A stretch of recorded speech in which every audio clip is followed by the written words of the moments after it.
This add-in is everyone should have installed in his Excel.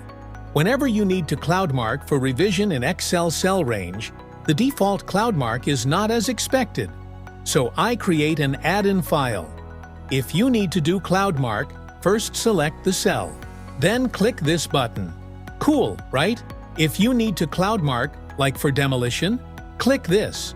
Not only that, if you need to convert your current sheet to PDF, click this.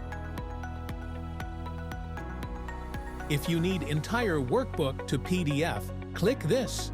I know, you may complain this function is available already. However, you need to do some steps. Sometimes, if a second need to save, this may help you. You can download this add-in file in below link. The installation steps. First, go to Files and Options. In this window, go to Add-ins, then Excel Add-in. In this window, click Browse. That is your PC locations. The Excel keep add-in files.